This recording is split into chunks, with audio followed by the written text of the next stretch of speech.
This is probably your typical dust collection setup if you're working in a small shop. You have a shop vac connected to a dust cyclone.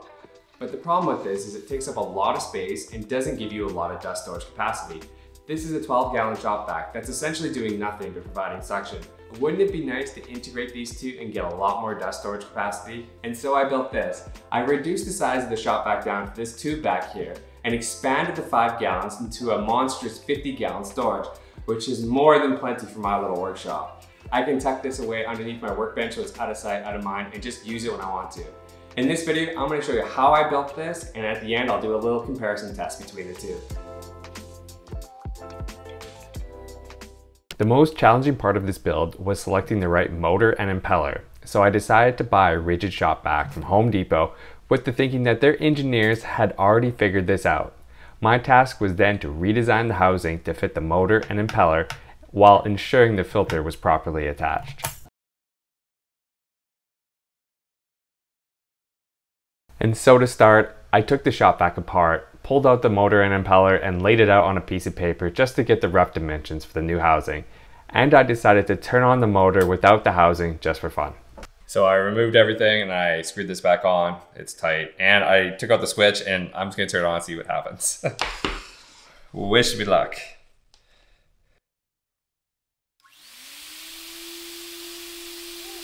With the dimensions sorted, I had to figure out exactly what I wanted to make the motor housing out of. I wanted something clear so I could easily see when the filter needed to be changed, and I wanted something circular so I could easily fit these rigid filters that are readily available at Home Depot. So I bought these clear acrylic tubes off of Amazon, which were 7 inches wide and 18 inches tall. I'll put a link in the description in case you guys want to try this build out.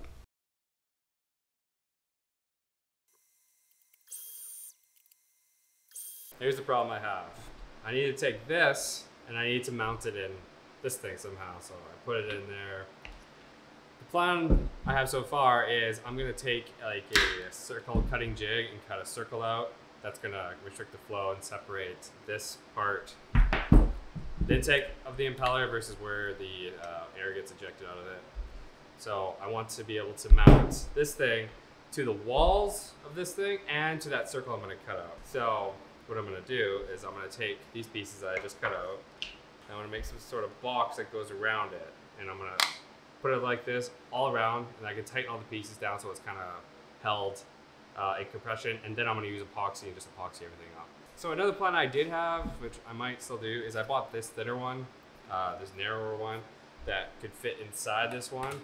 And this could be housing for the motor because the motor will fit inside of it. And then I could mount this inside of this somehow, and then mount this inside of that. If I just mount this directly there, I only have to worry about separating one thing, which is this. Downside of this is it might get some dust, but it's going to be after the filter, so it should be okay.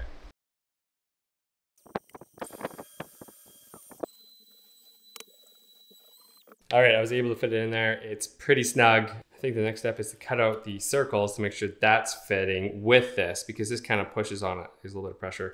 So I'm gonna cut the circles out. That's gonna be like the separator between the intake and outtake. And then we're gonna have to, I don't know, I kind of maybe have to take this off and like redo this, but for now this is good enough. I'll eventually glue everything and then epoxy everything inside there. So let's take this out somehow. I am curious to see what it would be like, so let's stick this in the right way and see how it goes.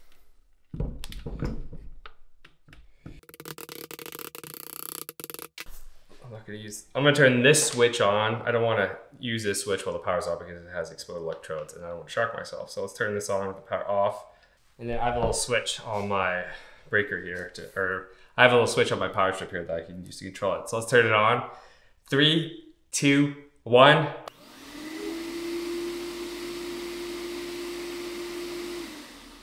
All right, this thing definitely generates a lot of wind coming out. I don't even have the separator in there, but you could already tell there's suction on this side and there's a ton of exhaust coming out the back end here. So let's keep going with this. We're, I don't know, like halfway down the engine. With the motor mount box made, I started cutting circles. I would need 3. The first would be to separate the intake of the impeller from the exhaust, which is actually what creates the suction. And the second and third would be to form a lid for the tube so I can mount a dust port to it.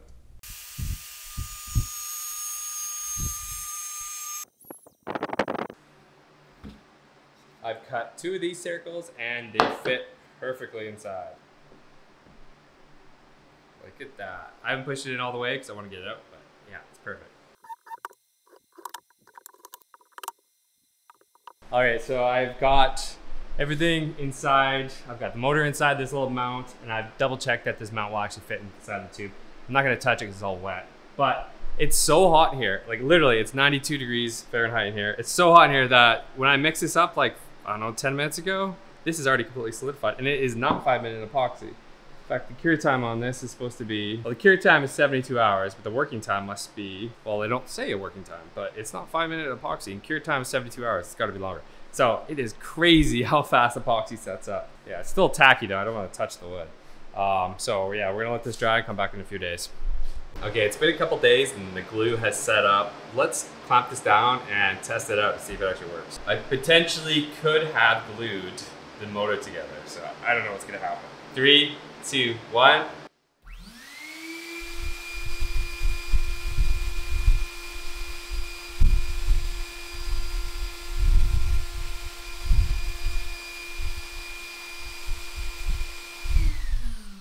Works fine.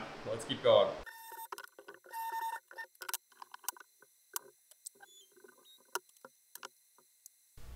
I needed to make sure that the circle would always be at a fixed distance from the impeller. This is super critical. If it's too far apart, there won't be any suction, and if it's too close, it could make contact and explode. The easiest way I could come up to do this is just to use bolts to secure the circle at a fixed distance away from the impeller. This also meant I could adjust the nuts to make fine changes to make sure that the impeller in the central hole was always fixed at the correct spacing. I just used a 2.5-inch hole saw to cut the central hole and threaded inserts to mount the bolts.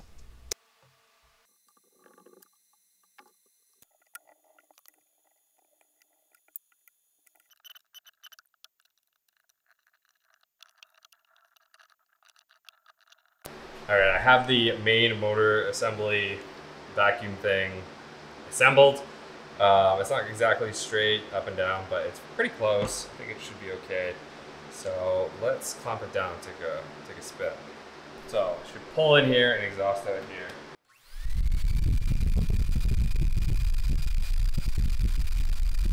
All right, so it works pretty well. I can really feel the suction here, so that's exactly what I want. So let me tighten everything down and we're gonna try and fit it in there. I might wait a little bit longer till all the epoxy is dry, but a quick dry fit should be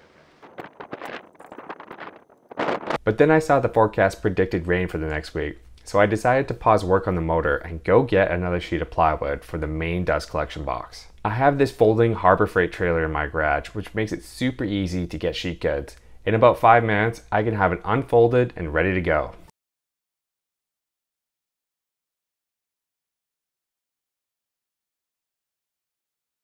Now with this sheet of plywood, I could finish the dust collection box. I wanted to build it as big as I could while still being able to fit under my workbench. So I built it about 24 by 24 by 21 inches in size, which later on I realized was actually just a little bit too big. But this does provide me with plenty of dust storage at a huge 50 gallons, more than enough for my little shop.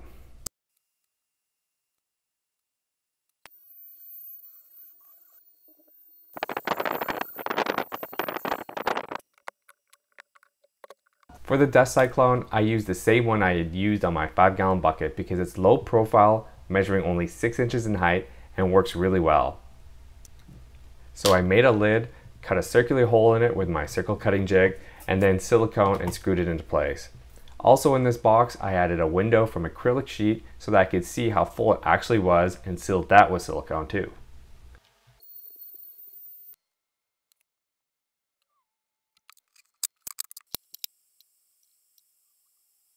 In order to seal the lid to the box, I used some weather stripping with some latches on the outside of the box to make sure it would be clamped down tightly and provide an airtight seal.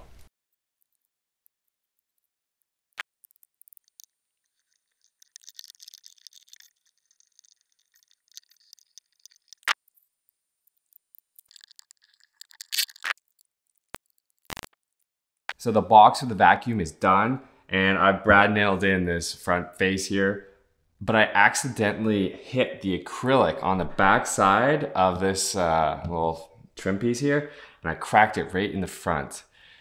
This is already glued on, so I can't take it off. So this could be a problem. I'm gonna keep going forward because I did test it and it didn't seem like it was sucking any air through that little crack. Worst case, I could just put a little silicone on it. Yeah, a little bit of a mistake there. But next, let's move on to finishing up the motor. So let's do that now.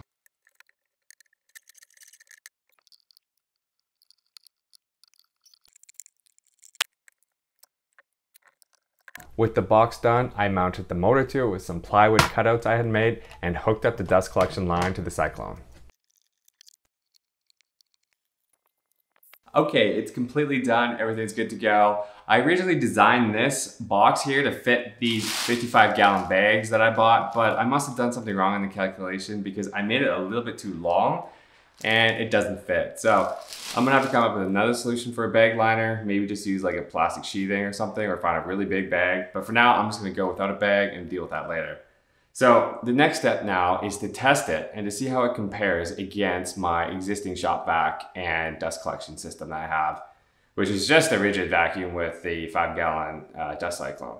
So I've got this guy right here. This is a airspeed monitor, or airspeed meter, sorry. And what it will do is it will tell me how fast the air is going at any point. And these are my digital calipers. This will tell me how wide the opening is at each of these points. And so what I can do from those two measurements is figure out the CFM. So cubic feet per meter, which is like the standard way of measuring how good a dust collection system is. So what we're gonna do is we're gonna test at various points, rate out the motor, rate out the intake of the Cyclone, or rate out whatever this point is of the Cyclone, intake of the Cyclone, and then at the end of the dust collection tube. And we're gonna compare all that against my existing system. And then we're just gonna suck up some dust and see how it goes. So let's get to it. Okay, for the first test, we're just gonna test this right here. So this is the input. I mounted a switch down here.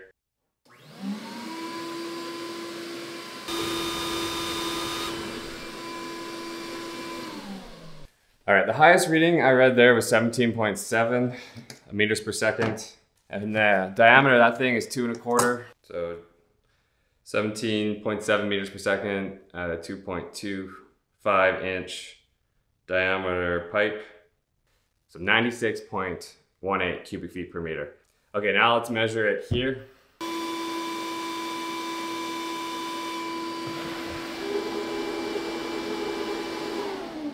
All right, the highest reading there was 16.8. So that's 91.26 cubic feet per meter. So now let's measure it at this intake right here. So I got a pretty consistent reading at 10.6, which is a larger drop than I was expecting, honestly. And that is a diameter of 2 inches 5/16. So that's 60.96 cubic feet per meter. And you can see I'm just using GPT-4 to calculate. So I don't know what the drop is. What was it at the very beginning? So we were doing 96 cubic feet per meter, and then it dropped down to essentially 70. That's a 27% loss so far.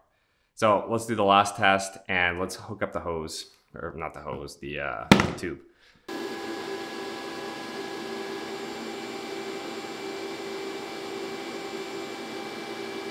All right, the fastest that I saw there was 10 meters per second.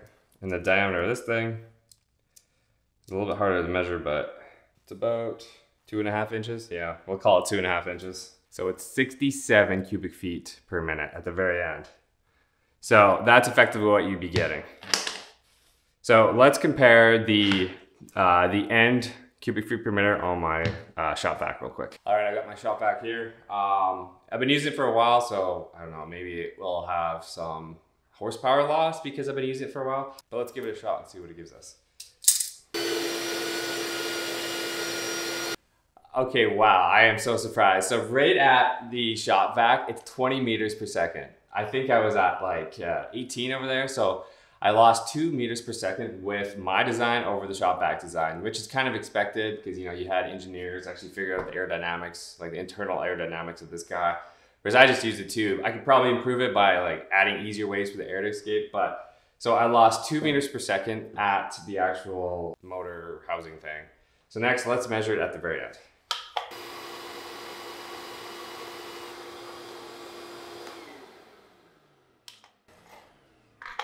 So I saw 14 meters per second there. So let's see what that is. So that's 93 cubic feet per minute. So what was I at? I was at 67 cubic feet per minute.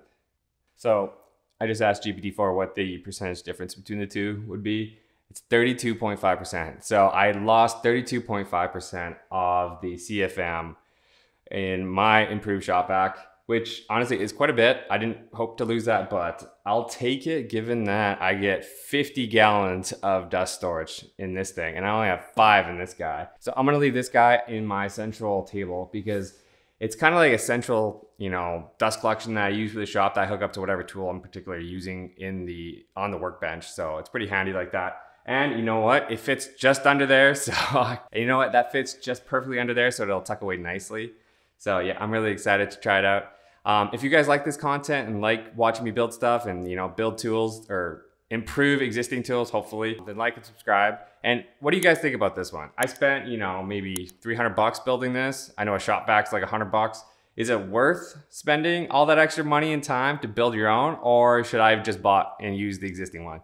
All right, for a final test, we're gonna see which one of these shop vacs here can actually suck this up the fastest. I don't know, this isn't gonna be very scientific, but I'm just gonna suck it up and we're just gonna see what happens.